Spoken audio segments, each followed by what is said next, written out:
नमस्कार। आप सबका स्वागत है। और आज हम आपको अपने इस ज्ञान गुरु हिंदी 97 ऑनलाइन क्लास के माध्यम से भाषा का अर्थ और काल विभाजन एवं विकास क्रम पढ़ाने चल रहा हूँ। तो भाषा क्या है, या भाषा का अर्थ क्या है, या भाषा कहते किसे हैं, पहले इसको हम देखेंगे। उसके बाद भाषा का काल विभाजन यानी हिंदी भाषा का काल विभाजन किन किन रूपों में हुआ है, किस प्रकार हुआ है और उसका विकास क्रम क्या है। ठीक, तो आइए आज हम आपको अपने इस क्लास के माध्यम से भाषा और भाषा के अर्थ एवं भाषा से उत्पन्न होने वाली उपभाषाएं कौन कौन सी हैं उसको पढ़ाने चल रहे हैं। तो आइए ज़्यादा समय न लेते हुए हम सीधे देखते हैं कि जैसा कि आप देख रहे हैं लिखा भी गया है भाषा का अर्थ, काल विभाजन और विकास क्रम। तो आज हम आपको भाषा का अर्थ पहले स्पष्ट करेंगे, उसके बाद उसका काल विभाजन क्या है और फिर काल विभाजन के साथ यानी अन्य भाषाएं कौन कौन सी है। ठीक, तो जैसा कि आप देख रहे हैं लिखा भी गया है भाषा का अर्थ, काल विभाजन एवं विकास क्रम। तो पहले हम भाषा का अर्थ देख लेते हैं कि भाषा का अर्थ क्या, मतलब क्या भाषा। ठीक, तो पहले हमें इसमें क्या देखेंगे, भाषा देख लेते हैं कि भाषा है क्या। ठीक, तो देखिए भाषा संस्कृत के संस्कृत के भाष धातु, ठीक, भाष धातु, ठीक, भाषा संस्कृत के भाष धातु से बना है। ठीक, भाषा संस्कृत के भाष धातु से बना है जिसका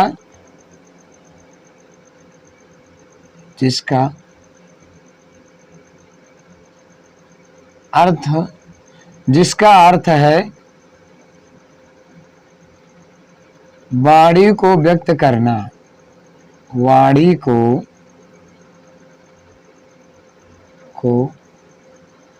व्यक्त करना। ठीक, वाणी को व्यक्त करना यानी भाषा संस्कृत के भाष धातु से बना है जिसका शाब्दिक अर्थ होता है क्या है, वाणी को व्यक्त करना। ठीक, वाणी को व्यक्त करना। अब इसको हम देख लेते हैं यानी संक्षिप्त शब्दों में, जैसे मनुष्य के सार्थक व्यक्त वाणी को भाषा कहते हैं। मनुष्य के सार्थक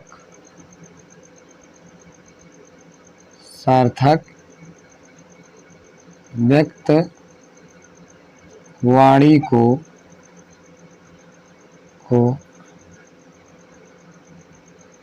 भाषा कहते हैं। ठीक, यानी मनुष्यों के द्वारा जो सार्थक वाणी बोली जाती है, सार्थक माने समान अर्थक, मतलब समान अर्थ दे, नहीं, एक सार्थक व्यक्त वाणी जो बोली जाती है उसी को क्या कहते हैं, भाषा कहते हैं। ठीक, अब इसको देखिए, भाषा संस्कृत के भाष धातु से बना है जिसका अर्थ होता है वाणी को व्यक्त करना, और मनुष्य के सार्थक व्यक्त वाणी को भाषा कहते हैं। उसके बाद अब हम इसी में देखेंगे यानी काल विभाजन। पहले हम हिंदी भाषा यानी क्या भाषाओं का काल विभाजन देख लेते हैं, यानी हिंदी भाषाओं का काल विभाजन। यहाँ पर देखते हैं, हम एक हेडिंग के तौर पर देख लेंगे।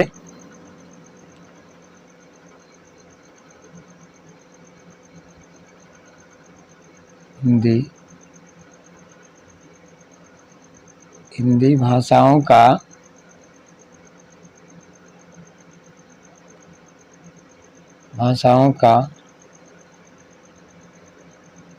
काल विभाजन हिंदी भाषाओं का काल विभाजन, यानी जो हिंदी की भाषाएं हैं उनको कैसे यानी किन किन कालखंडों में विभाजित किया गया, तो इसको हम देख लेंगे। तो देखिए, जैसे इसमें पहली जो भाषा होती है वह है क्या, यानी प्राचीन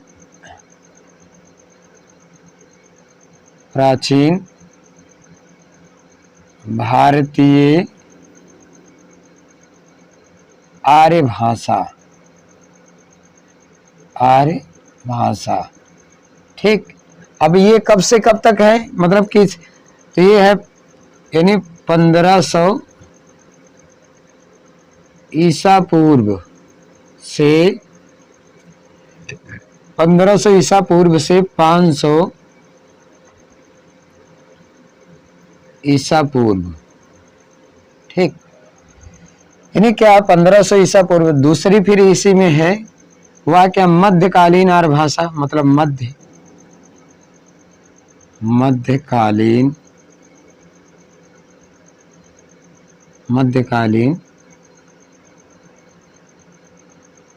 ठीक, मध्यकालीन भारतीय आर्य भाषा, मध्यकालीन भारतीय आर्य भाषा। इसका जो समय है वह है 500 ईसा पूर्व से 500 ईसा पूर्व से ठीक, 500 ईसा पूर्व से 1000 ईसा पूर्व तक, 1000 ईसा पूर्व तक। ठीक, इसमें भी। उसके बाद तीसरी जो भाषा है वह क्या है, आधुनिक भारतीय आर्य भाषा, आधुनिक भारतीय आर्य भाषा, आधुनिक भारतीय आर्य भाषा। और इसकी जो समय सीमा है वह क्या है, 1000 ईसा पूर्व से अब तक, 1000 ईसा पूर्व से अब तक। ठीक, तो ये क्या हो गया, 1000 ईसा पूर्व से अब तक। अब हम देखते हैं कि प्राचीन भारतीय आर्य भाषा के अंतर्गत कौन कौन सी भाषा आती है और मध्यकालीन भारतीय आर्य भाषा के अंतर्गत कौन कौन सी भाषाएं आती हैं। उसके बाद आधुनिक कालीन भारतीय आर्य भाषाओं के अंतर्गत कौन कौन सी भाषाएं आती हैं। तो यहाँ पर हमने देखा है पहली जो है प्राचीन क्या भारतीय आर्य भाषा। तो प्राचीन भारतीय आर्य भाषा क्या है, इसको हम थोड़ा देखते हैं। यानी प्राचीन भारतीय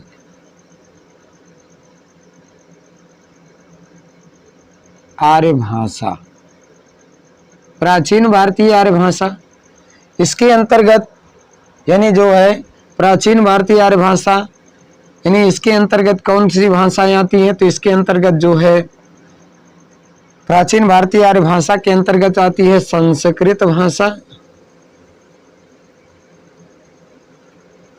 संस्कृत भाषा। ठीक, संस्कृत भाषा आती है। अब संस्कृत भाषा, इसका जो समय क्या होगा, वही होगा 1500 ईसा पूर्व से 500 ईसा पूर्व तक,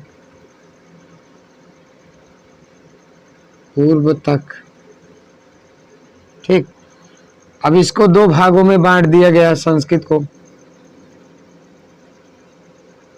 पहला हो गया वैदिक संस्कृत, वैदिक संस्कृत पहला, और इसी में हो गया दूसरा लौकिक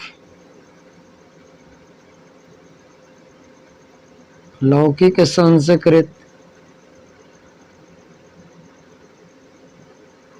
ठीक, या इसी को आप कैसे हैं वैदिक यानी क्या है, वांग्मय या लौकिक वांग्मय साहित्य, यानी वैदिक साहित्य या लौकिक साहित्य। ठीक, यानी संस्कृत को दो भागों में विभाजित किया गया है। पहला वैदिक, मतलब जो वेदों की भाषा थी, यानी जो औषधियों की भाषा थी, जो प्राचीन यानी क्या पुरानी देवताओं की भाषा थी, उसको क्या कहा गया? वैदिक संस्कृत कहा गया। और लौकिक संस्कृत जो आज हम वर्तमान में आप पढ़ रहे हैं, यानी भास, भारत, कालिदास, माघ, दंडी आदि की जो भाषा थी वो क्या थी? लौकिक भाषा थी। तो इसके अंतर्गत क्या आ जाएंगे?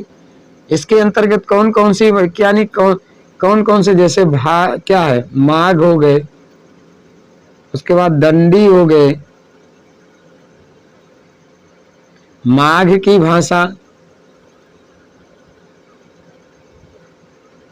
ठीक, दंडी की भाषा, भवभूति की भाषा, कालिदास की भाषा और वाल्मीकि की भाषा। मतलब वाल्मीकि की जो भाषाएं थी वो क्या थी? यानी ये सब क्या है, यानी इन सब की जो भाषा जो थी वह क्या थी? संस्कृत थी। कहने का मतलब इन सब के ग्रंथों की जो भाषा क्या थी? वो लौकिक संस्कृत थी। तो ये तो हो गया। अब ये लौकिक संस्कृत हो गया। और 1500 ईसा पूर्व से 500 ईसा पूर्व के बीच में संस्कृत जो थी वो बोलचाल की भाषा थी। संस्कृत क्या थी? बोलचाल की भाषा थी। बोलचाल की भाषा थी। यानी जैसे आज हम हिंदी बोल रहे हैं वैसे क्या 1500 से 500 ईसा पूर्व के बीच में यानी जो संस्कृत थी वो क्या थी? वह क्या है? आम बोलचाल की भाषा थी। जैसे आज हम हिंदी और इंग्लिश या गुजराती, मराठी, तमिल, तेलुगु, कन्नड़ आदि राज्य स्तरीय भाषाएं बोलते हैं, उसी तरह पहले ये क्या थी? उसके बाद ये तो हो गया प्राचीन भारतीय आर्य भाषा के अंतर्गत आने वाली भाषा। कौन सी भाषा आई प्राचीन भारतीय आर्य भाषा के अंतर्गत? प्राचीन भारतीय आर्य भाषा के अंतर्गत केवल संस्कृत आई। संस्कृत को 2 भागों में बांटा गया। कौन कौन से? यानी क्या? वैदिक संस्कृत और लौकिक संस्कृत। अब देखिए प्राचीन क्या, यानी जब ये संस्कृत बोलचाल की भाषा थी, मतलब यानी संस्कृत के अंत तक, यानी आप कह लीजिए संस्कृत भाषा के अंत तक, यानी इस भाषा के अंत तक 3 क्या है? अंत तक जो है 3 क्षेत्रीय बोलियां का विकास हो गया। मतलब इस भाषा के अंत तक 3 क्षेत्रीय बोलियों का विकास हो गया। यानी संस्कृत के अंत तक 3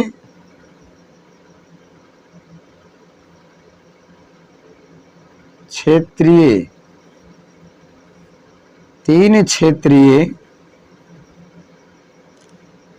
ठीक, यानी क्या? 3 क्षेत्रीय बोलियों का विकास हुआ। 3 क्षेत्रीय बोलियों का।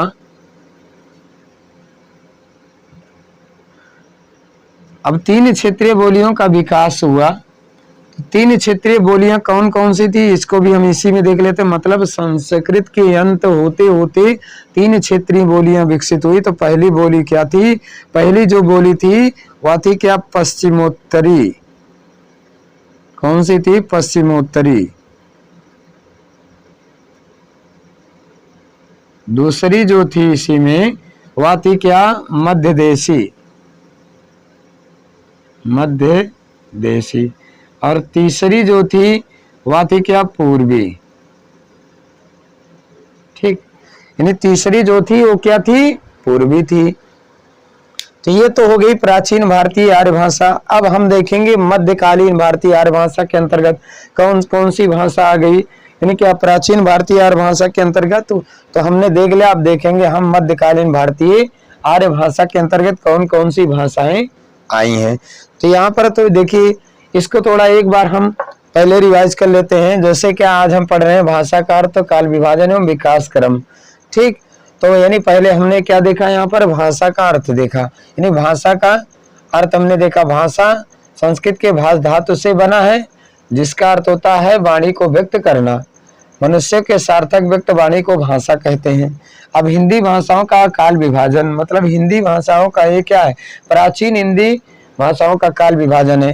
तो प्राचीन भारतीय आर्य भाषा 1500 से 500 ईसा पूर्व तक, और मध्यकालीन भारतीय आर्य भाषा यानी 500 ईसा पूर्व से 1000 ईसा पूर्व तक, आधुनिक भारतीय आर्य भाषा 1000 ईसा पूर्व से अब तक है।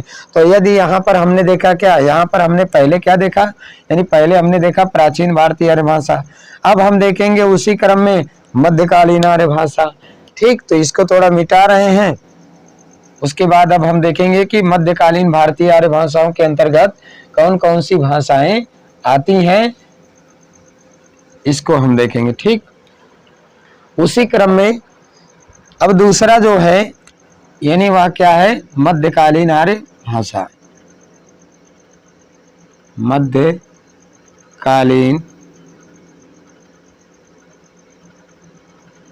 भारतीय आर्य भाषा। अब इसकी जो समय सीमा क्या है, इसकी समय सीमा है 500 ईसा पूर्व से 500 ईसा पूर्व से 1000 ईसा पूर्व तक, 1000 ईसा पूर्व तक ये है। ठीक, अब इसके अंतर्गत कौन कौन सी भाषाएं आई हैं, तो इसको हम देख लेते हैं। जैसे इसके अंतर्गत यानी क्या है, मूलतः निम्न कई प्रकार की भाषाएं आती हैं, जो जैसे इसके अंतर्गत भाषाएं आ जाती हैं। पहली जो भाषा आई इसके अंतर्गत वो आई है क्या, पाली, पाली भाषा। दूसरी जो आई है प्राकृत आई है, प्राकृत भाषा। और तीसरी आई है अपभ्रंश, अपभ्रंश भाषा।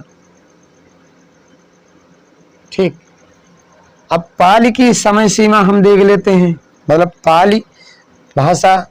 तो पाली भाषा की जो समय सीमा है इसको हम देख लेते हैं। तो पाली भाषा की जो समय सीमा है वह है 500 ईसा पूर्व से,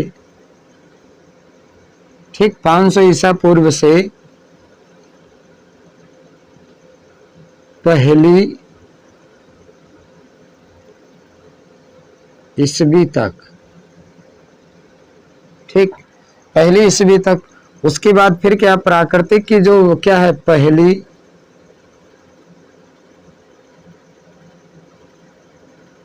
ईस्वी से, ठीक, पहली ईस्वी से 500 ईस्वी तक, 500 ईस्वी तक। ठीक, उसके बाद अपभ्रंश जो है इसकी जो है यानी 500 ईस्वी से, ठीक, 500 ईस्वी से 1000 ईस्वी तक, 1000 ईस्वी तक। ठीक, ये तो हो गई। उसके बाद अब हम यानी क्या, पाली जो है इसको थोड़ा हम समझते हैं, प्राकृतिक क्या है इसको थोड़ा हम समझते हैं। तो अब यहाँ पर आपने देखा है कि आधुनिक आर्य भाषा, आधुनिक आर्य भाषा क्या है, मतलब जो अपभ्रंश से जिन भाषाओं की जन्म हुआ है उन्हीं को कहते हैं, यानी क्या है, आधुनिक आर्य भाषा कहते हैं। तो अब हमने क्या देखा यहाँ पर, तो हमने देखा क्या है कि आज हमने यहाँ पर देखा क्या कि यानी इसमें देखा मध्यकालीन भारतीय आर्य भाषा। और मध्यकालीन आर्य क्या है, मध्यकालीन आर्य भाषा क्या है, मध्यकालीन भारतीय आर्य भाषा जिसके अंतर्गत 3 भाषाएं कौन, पाली, प्राकृत, अपभ्रंश। अपभ्रंश से ही हिंदी का जन्म हुआ है। तो हम यहाँ पर देखेंगे कि पाली जो थी, पाली यानी जो पाली भाषा थी ये बौद्ध धर्म की भाषा थी, बौद्ध धर्म की भाषा थी। ठीक, यानी महात्मा बुद्ध के जो ग्रंथ लिखे गए हैं बौद्ध धर्म में, वो सब किस में लिखे गए थे, पाली भाषा में लिखे गए। यानी आप मान के चलिए कि 500 ईसा पूर्व से 1000 ईसा के बीच में जो पाली भाषा थी वो जैसे संस्कृत बोलचाल की भाषा थी, उसी तरह यानी जो पाली भाषा थी वो भी क्या है, बोलचाल की भाषा थी। ठीक, अब यहाँ पर क्या अभी हमने पढ़ा है, तो अभी क्या आधुनिक आर्य भाषाएं हैं, तो आधुनिक आर्य भाषाएं अब तक है, यानी क्या जो अपभ्रंश से जिनका जन्म हुआ, तो अपभ्रंश से कौन कौन सी भाषाएं बनी है उसको हम थोड़ा देख लेते हैं। तो अपभ्रंश के अंतर्गत कौन कौन सी भाषाएं आती हैं? प्राकृतिक, यानी क्या प्राकृतिक से अपभ्रंश का जन्म हुआ, तो अपभ्रंश में अपभ्रंश के अंतर्गत आने वाली भाषाएं, तो जैसे इसके अंतर्गत कौन कौन सी भाषाएं आती हैं, तो इसको हम देख लेते हैं। जैसे इसके अंतर्गत पहली भाषा जो आती है अपभ्रंश भाषा की, यानी वह क्या है, अपभ्रंश की भाषा, तो वह हो जाएगी जैसे क्या सौर सैनी अपभ्रंश। ठीक, कौन सी? सौर सैनी अपभ्रंश, सौर सैनी अपभ्रंश। ठीक, दूसरी क्या है इसी में, यानी कि अर्धमागधी, अर्धमागधी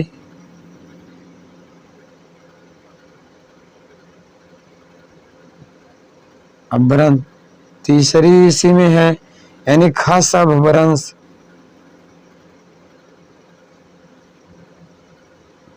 खास अपभ्रंश। चौथी इसी में है जो है क्या है, ब्राचड़, ब्राचड़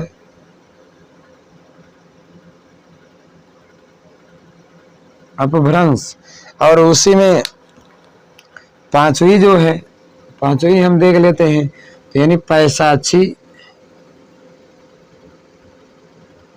पैशाची अपभ्रंश। छठी भाषा इसी में है अपभ्रंश की महाराष्ट्री, महाराष्ट्री अपभ्रंश। उसी में सातवीं जो है वह मागधी, मगधी अपभ्रंश।